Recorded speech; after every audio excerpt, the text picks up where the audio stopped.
we're in like a massive disruptive change. I think that's like the thing that people really need to understand about what's happening right now with AI is that Google.com is the largest source of visitors to every single website on the planet. More than half of all the website traffic to every single website on the entire planet comes from this like one website. That website is going to be turned upside down in the next few years. Welcome to Platform Builders, the podcast for leaders in software development to talk about the future of SaaS. I'm your host, Christine Spang, CEO of Nihilus, and I'm here with my co-host, Isaac Nassimi, our head of product. Each week, we'll be interviewing different builders to discuss the magic of software development. Platform Builders is brought to you by Heavybit, the leading investor in developer-first startups. For more information, visit heavybit.com. If you're interested in being a guest on this show, or if you would like to suggest a topic, send us a DM on LinkedIn. Do you have any hobbies, Seth? Anything you're into on the side? I'm into probably too many things for having two daughters and then running Conductor, but play a lot of sports. If there's a sport that you can play, I like to play it. My philosophy is always playing over watching. In hobbies and in the business world, sounds like you're a man of the arena. Yeah, I like to get in there, like to just do it. I get hurt a lot. I've had like 13 operations in my life. Also in business? Do you get hurt a lot in business? Oh yeah.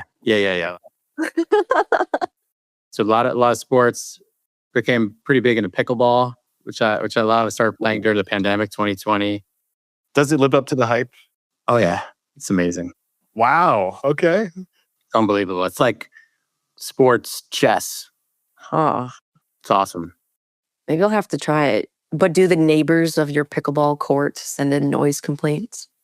I live in Manhattan, so... Okay, there's no noise complaints in Manhattan. Lots of controversy around so all the parks in Manhattan that are like cement, they've all been taken over by pickleball courts, where basically people come and they paint the courts. A lot of times they come like at night and they put tape and stuff, and then they bring their own nets, and then they're just packed with people playing pickleball. And a lot of the parents and folks that like used to have kids that go to these parks, like, you know, for skateboarding or scootering, like, so there's some parks that say signs like no pickleball, but now they have like indoor courts.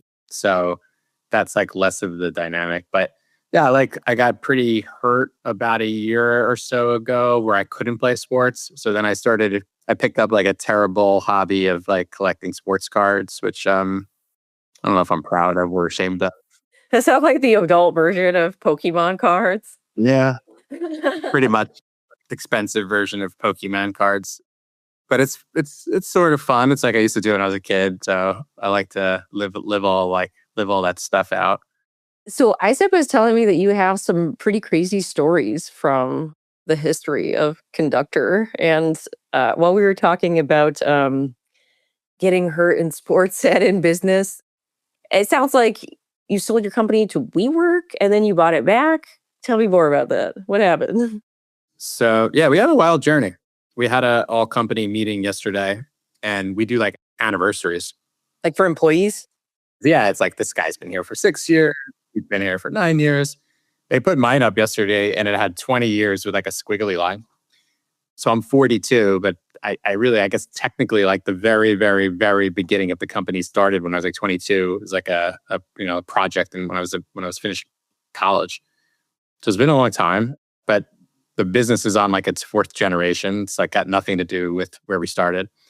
But yeah, in 2018, WeWork was our biggest customer, or maybe like second biggest customer. We had made a tremendous impact on their business. And what we were doing at the time was helping them with getting their website found, like in organic and unpaid channels, like largely Google and global search engines. And they loved our product, and it made such a difference. And their founder and CEO at the time really was impacted by our business, and also took a big liking, I think, to me personally at the time, and was like, wanted to conquer the world, and was like, hey, we own physical space, you guys own digital space. Like, why don't we come in and take over the world together? And you're talking about Adam Newman? Yeah. Wow. You actually spoke to Adam Newman. That's amazing. Yeah. Spent a lot of time with Adam Newman at various points of time at WeWork. At one point, I basically sat next to him on a daily basis. But they basically came and they gave us like an incredible offer, and they were the fastest growing enterprise business in the world. I think they were like 1.4 billion ARR, growing 130%. It seemed like an opportunity of a lifetime, and we went for it. It was really risky. Like, our investors at the time were very mixed about whether we should do it or not, but it felt like something we had to do. And we sold the company. It was amazing. January 15th of 2018, we were doing our company kickoff. Everything was like normal. And then 6 or 8 weeks later, the definitive documents were signed. I had like no idea on January 15th. So I always tell people it's like lightning can strike at any moment. You never know. And like, just enjoy the ride. Mhm. But how long before the deal happened did you start talking to the folks at WeWork? We had been like on and off, like Adam was this guy, like he kind of like comes into your life, like Yeah, I was gonna say, like, I feel like lightning happens more often when you meet and interact with people who are lightning-like.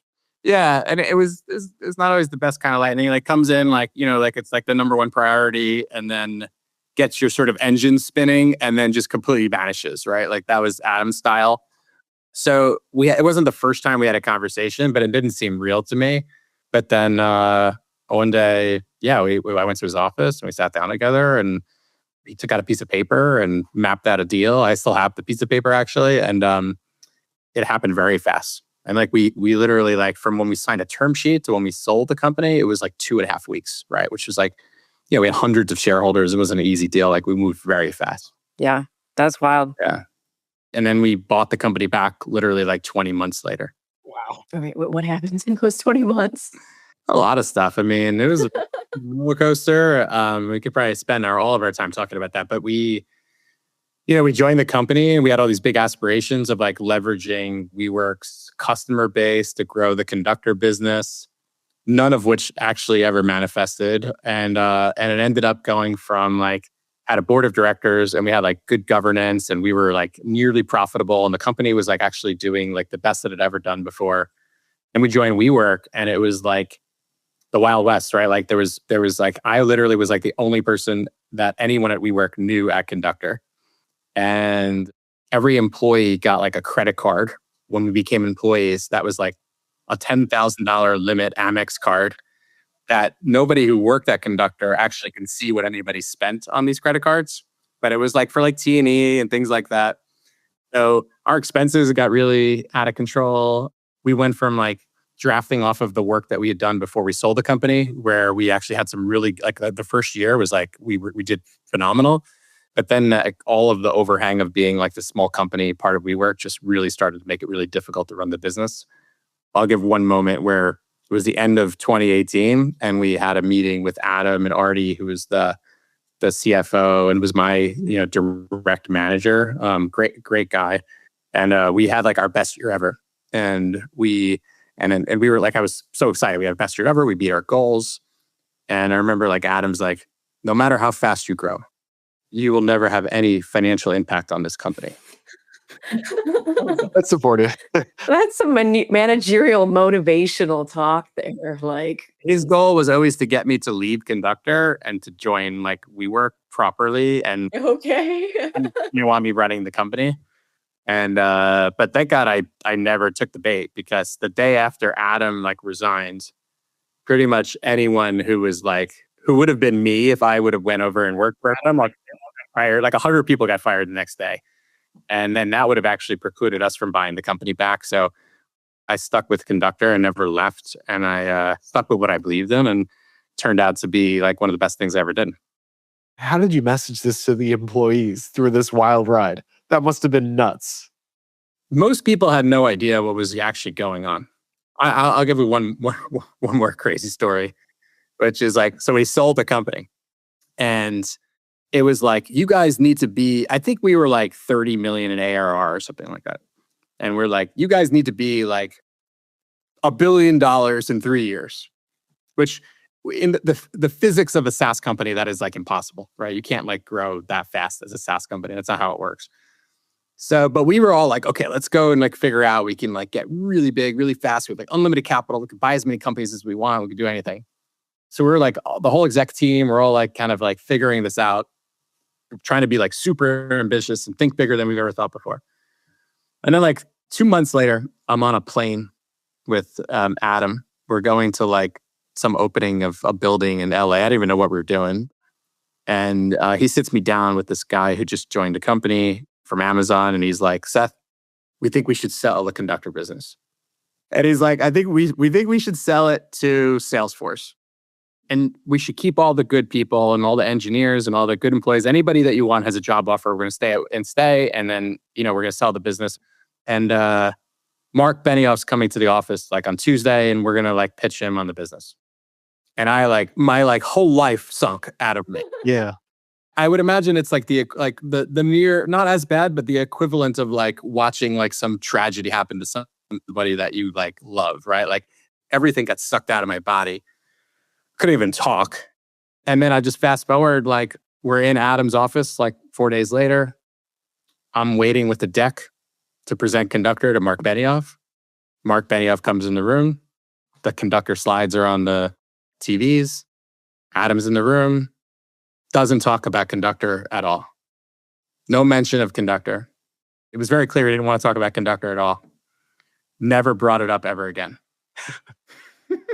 So then I like go and start talking to like investors to buy the company out of WeWork. This is like 4 months in. And then I like present a plan. I like tell like Artie this and a woman named Jen Byrne, who is the COO. And I'm like, okay, I'm like taking the company back. Like, we're going to make a deal. You guys can either put money in or I'll go get the money. And they're like, what are you talking about? We just bought the company. I'm like, well, like, Mike, this is not right. And they're like, don't listen to Adam. I'm like, what? And I just remember like being in this meeting and I had like the biggest migraine ever. And the crazy thing is, everybody who worked at Conductor, nobody, I literally like, I think I'm on the most extreme side of sharing like everything with the people who work at the company.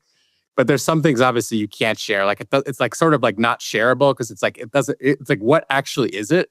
There's like not something to share. Like, so no one had any idea that this was going on other than like maybe like, one or two people.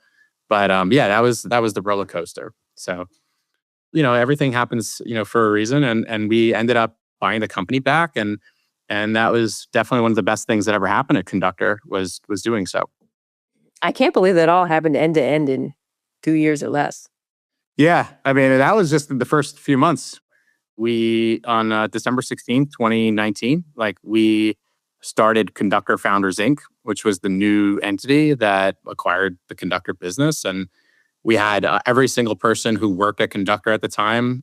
We made everybody a co-founder. We formed a new cap table and everybody had founder equity. And like, that was like a start of like a new era of the business. And now we're like living and manifesting that. Like a true employee-owned kind of company.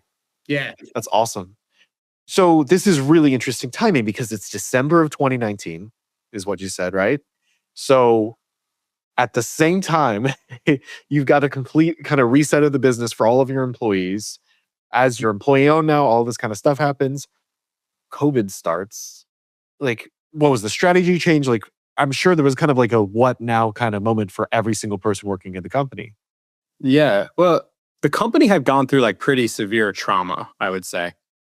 And surprisingly enough, there was a moment of time from like the end of the summer of 2019 to when we bought the company back, where Conductor was literally like on the cover of the Wall Street Journal, like WeWork puts Conductor up for sale.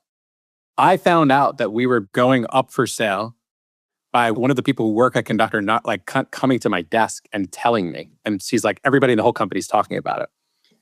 And then we ended up having like an emergency like town hall meeting. And that began, I think, probably the most difficult few months of my life because there was a very, very high probability that we would like lose the entire company. And also like we sold the company largely for WeWork equity and all of that would basically be worthless. So we basically lost the company and also like got nothing. And then actually like through some other complicated thing for another day is like, actually like we'd end up like owing them money in some way because of loans related to stock options and stuff like that. So it was like really hard time. But actually, like our people during that time, the people of Conductor, they like hauled ass. Like they delivered, they hit their goals, like they were awesome. And like nobody quit during that time. And I figure like if there was ever a time to quit, that was the time. Like if there was ever a time to be like, this ship is sinking, like we gotta get off this thing, like that was the time. And people did the opposite. But then the pandemic came and all of the excitement set, like all the excitement and everything settled. We were sort of like starting the process of rebuilding, which was really hard. Like we had no finance team, we had no HR team. We didn't have a lot of our, like all the systems were gone, a lot of our practices were gone. And then the pandemic came and like we had like no cash. We had $3 million in the bank. We had payroll of $1 million every 2 weeks. And we had no investors. Like we didn't have any, like we had no investors. We had no board of directors.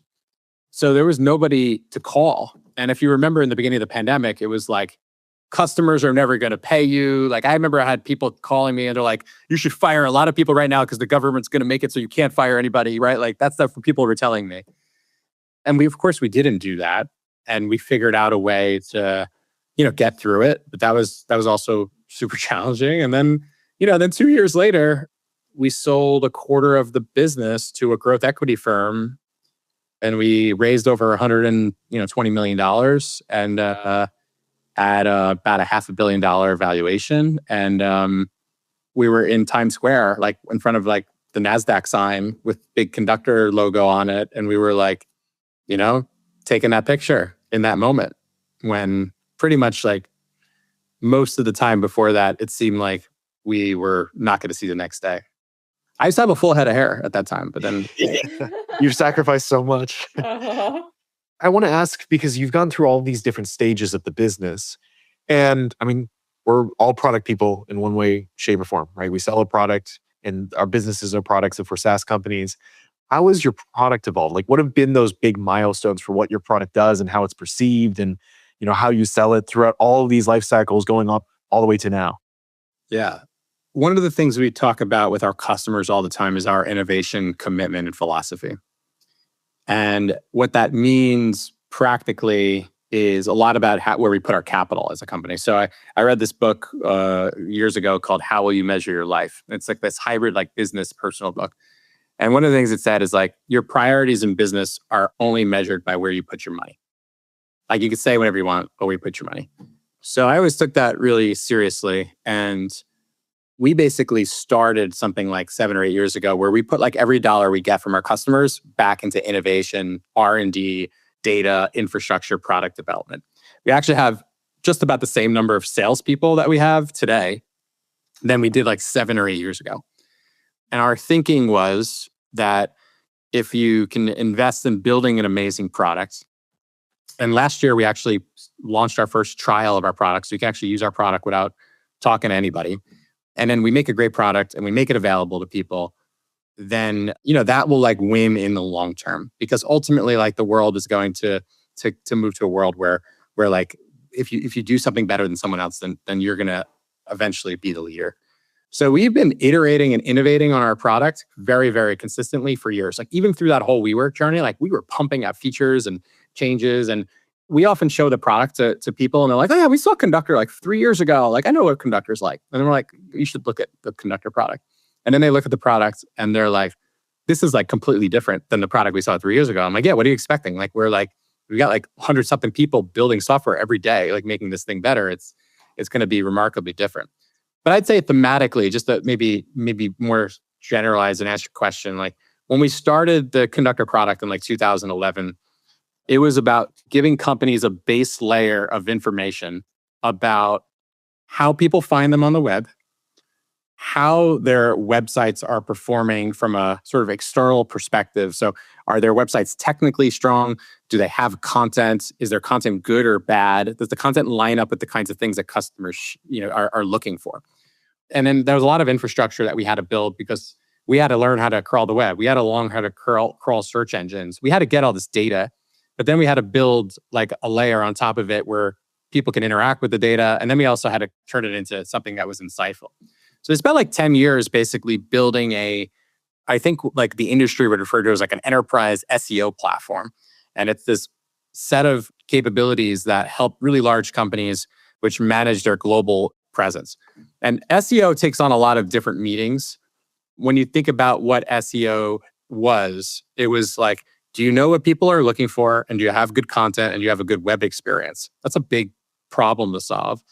But for the average enterprise business, it generally is like 30, 40, 50, 60, 70% of all their web traffic comes from these search engines. I think that that's like the thing that people really need to understand about what's happening right now with AI is that Google.com, Google.com is the largest source of visitors to every single website on the planet. Like literally like more than half of all the website traffic to every single website in the entire planet comes from this like one website. And I know we're skipping ahead to the future, but like that website is going to be turned upside down in the next few years. So we're in like a massive, massive disruptive change. And I'd say like we started our product around this infrastructure for helping you with your global SEO. And then today, we really have created a platform to help brands truly understand their customers and what their customers want and need. That's the one thing that's very constant is it's always about the customer and it's always about, giving value to the customer. But how do you orchestrate a content experience so you can be in front of the customer wherever they are on whatever interface they are? And how do you build that in a scalable and technically strong way? And that's like the technology that we've created today, which is, and our building, which is pretty complex problem to solve, but it's ambitious, it's ambitious and exciting. Yeah, I've heard Google called the front door to the web before. And I think it's a very apt comparison, right? It's how most people start their web browsing experience one way or another. And there's this like pie chart, I love pie charts, of how you go to the place you're trying to get to. And Google's probably 70% of that pie chart for most people. Maybe 20% is like entering in a URL, like directly, like, oh, I'm just going to Amazon.com to feed my daytime shopping addiction. And, other things make up that last 10%. But that pie chart is changing where, personally, I know I probably start 30 to 40% of my web browsing experiences through ChatGPT now. That's where I start. What does that look like in the future? What does that look like in 5 years? And ChatGPT didn't even exist 2.5 years ago. So that's a lot of time. Is it appropriate for me to share something on the screen? Yeah. We're going to have to describe it for the listeners. Yeah.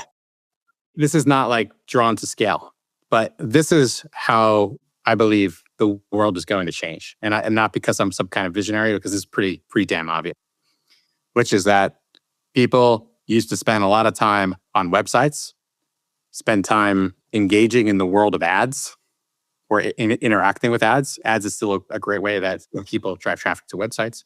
And then they find a lot of stuff through search.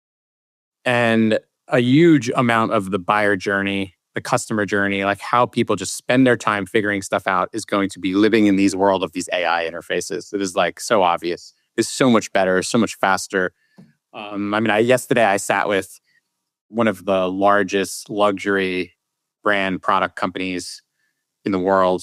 And we were talking about whether people would buy their product like in an AI interface. And it's like, yes, like that is what's going to happen. And, we were discussing, we like to control our environment. We want to control the environment. It's like, well, if you want to control the environment, like the environment's going to be AI. And that means you need to make content and that you need to instrument your data in a way that you could feed it into AI, because otherwise, like your desire to control the environment will mean that you are not even a participant in the environment. So I think that that's almost a sure thing. Well, there's kind of two texts for this. And by the way, for the listeners, Seth, you pulled up a pie chart basically showing, what we were just talking about, where we have these entry points to the web and almost everything will be an AI entry point in the future. I'll share personally, I'm fashion blind. You just talk about fashion. I've been using AI as like my stylist. So it tells me what to go buy now. It tells me what I should be looking for and gives me suggestions. And I follow those links and often they're dead. But that to me really feels like the future. But there's kind of two ways to attack this right now. There's like the AI powered searching where it's hitting Bing on your behalf. And then there's like the corpus of knowledge. And that one is really interesting to me where it knows in its aggregate knowledge what tools to use or what things to choose for you. How do you optimize for that? How do you SEO for that? Yeah. Well, what is the aggregate knowledge? Like, There's a slide that I have that it shows Sam Altman and he's opening his mouth and there's a beam coming from it, from the sky into his mouth. And it says, does Sam Altman have like an internal beam from the creator of the world into ChatGPT? And what's the answer? No. AI is a byproduct of all the world's content. It aggregates and looks at all the content and trains itself to deliver outputs. And that is why when you look at AI, you can often see citations and then you can see that the things that are coming out of AI are often referenced from your content. So it's interesting. Google created a world where like I search for something like what's the best place to, buy a TV? And then it will recommend some websites. And that's like, wow, Google recommended your website. Like that's really good, very trustworthy source. Now you can talk to AI in a much more personalized way and it's going to tell you things. But the source of that is coming from content that could have been created by a brand or by a blogger or through a transcript from this podcast. So we're all feeding AI. And as a brand, you can make content. You can make content on your website. You can produce content. You can make content available. You can have content on third parties. And that will influence AI, where AI can represent you and influence things. So it is, I think it is just as influenceable as anything. And that's sort of like where the new arena is going to be, which is like, how do you make sure your brand is showing up? And how do you make sure people are talking about you in the right way? And how do you influence that? Yeah, but is it number of votes? Is it quality? For example, shameless plug here. We just released a product for, bots to join meetings through an API and record them and transcribe them, hit you with webhooks. And already, having recently released the product, ChatGPT recommends it as like the number one solution for doing this as a developer.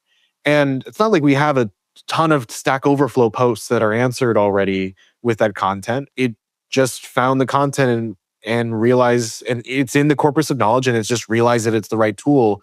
How does one optimize for that in the future? Combination of factors. So probably starts with like trying to be smart about what people actually want, right? So I think if you're trying to be proactive about optimizing an AI, you want to start with like, who are my audiences and what stages of their journey are they on and what are they looking for? What questions are they going to be asking? And, the exciting and challenging thing with AI is that like, I might ask a question as a 42-year-old male very differently than a 22-year-old female. And I might say that in the AI and I expect a different response, which means content needs to be created for way more levels of dimensionality than before. So you literally like if your content map before was like 2 or 3 personas and 2 or 3 buyer journey stages, now it's like 25 personas and 100 buyer journey stages. It's way more complicated. You need to get really good at creating authoritative content at scale. So it's knowing the customer, it's having authoritative content. Authoritative content is a very complicated word. That includes everything from like how authentic it is, how much wisdom does it have, how well structured is it created, how fresh is it and accurate it is, right? And then there's your brand authority, which is like how authoritative is your brand? And there's a lot of factors that go into that. There's topical authority, which is like how relevant it is to the topic. So there's a whole algorithm that's going to be changing and is, it's black box in some ways, but also going to be changed that's going to be there. But what's the AI trying to do? It's trying to give you the best answer. It's not trying to do anything else other than it's trying to give you the best help. And that kind of comes back to fundamental principles, which is like, if you know your customer and you know your audience and you give them the best thing or you have the best product and you have the best message and the best piece of content, like that is going to give you the best chance to be the one that is, to be one of the ones that is referenced and used to drive AI and is cited by AI. So you guys at Conductor, from what I've seen, are basically trying to generalize the practice of doing this for your customers, right? And future-proofing themselves and also, giving them results right now. Am I right there? Yeah, it's one of the things we're doing, right? It's like we're in the business of extracting wisdom out of organizations and transferring it into digital assets that we refer to as content. And figuring out how to do that at scale with as much programmatic capabilities as possible. And then to be able to measure the outcomes and use the outcomes, the measurement outcomes, to then iterate on that process. And the benefits of that are creating content that drives your brand, creating content that drives website performance, creating content that will influence and used in the world of ads. And all of that is around taking your wisdom and making useful things that ultimately help your customers in one way or the other.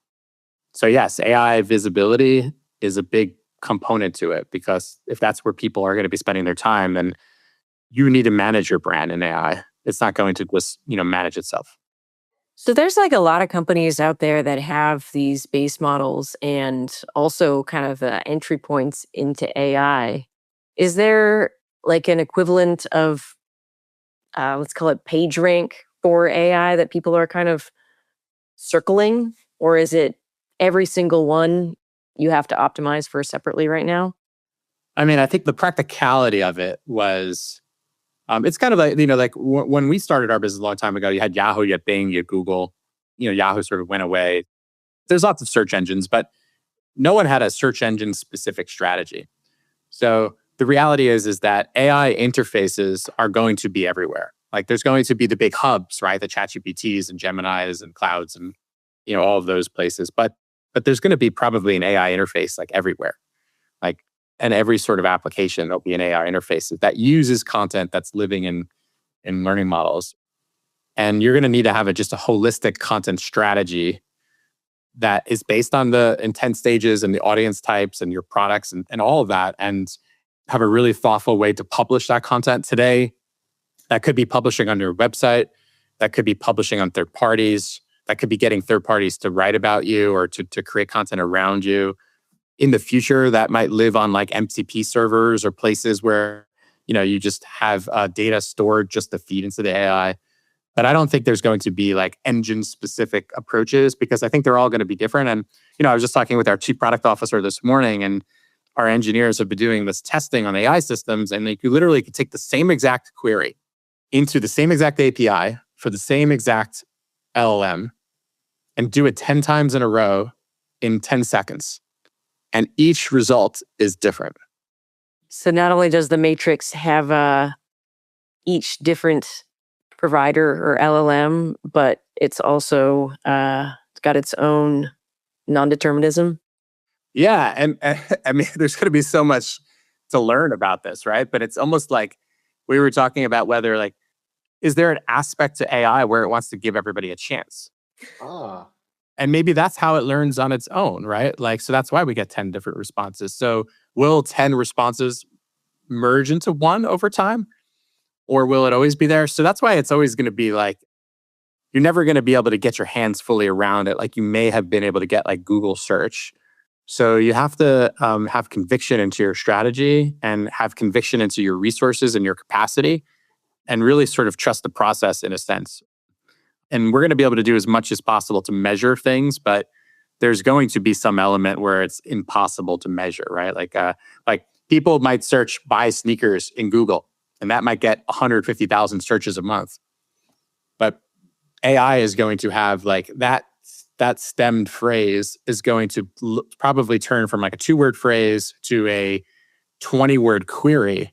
And buy sneakers is going to live as like hundreds of thousands or millions of different versions of that, which each might have a search volume of 3 instead of 150,000, which also means like you'll never be able to have all of that data. So it's going to be a lot of sampling and a lot of, you're just going to have some conviction in your strategy and lean into it, because you're never going to have perfect insights into your actual presence. It kind of reminds me of the early days of SEO, where I mean, God, this feels like this was a lifetime ago, where websites would have like link pages, and you click the link page and there's just a bunch of links in that page. And this was just to kind of game the algorithm, because no one knew quite exactly what it was, but they were able to triangulate, hey, when I do this, things work really well. And then eventually, Matt Cutts comes in and he's like, we're doing the penguin now, or the pandas and all that stuff, and these different crazy upgrades. And each time it just breaks the precedent, and everyone has to figure it all out again from scratch of how they're going to do things. Yeah. But this is going to be very different than that, in my opinion, because the Google algorithm was really bad in the beginning. It was better than anything else. Nike had a Flash website in the beginning, and like Nike couldn't get indexed by the search engine because, oh my God. So SEO was sort of this necessary thing for the search engine, because I always thought about SEO as like Google comes around and like is looking for things. And SEO like rakes up the soil and like brings it above the ground and then like makes it so Google can find it. But if companies never did SEO and never actually made the content from SEO, then Google would have nothing to show. They would have bad results. It didn't exist. Yeah. But with AI, like first of all, like AI gets the benefit of that whole ecosystem already existing. There's already so much content and so much information and so much insights. And like the initial algorithms that are existing today are already really good. That's like why AI is so powerful. It's not like you're going and asking questions and it's giving you like complete nonsense that's bad. It's giving you good stuff in the beginning. Like, not to say it's perfect and not to say there's no hallucinations, but just think about where like ChatGPT is today versus like a year and a half ago. Yeah. I mean, it's a much, much better result. So I just think that the beginnings are starting at a much higher value point than the beginnings of search. Sam Altman said the other day that young people are making life decisions using ChatGPT, which I think it's really flattering that he would call me young. Yeah. I make life decisions based on ChatGPT.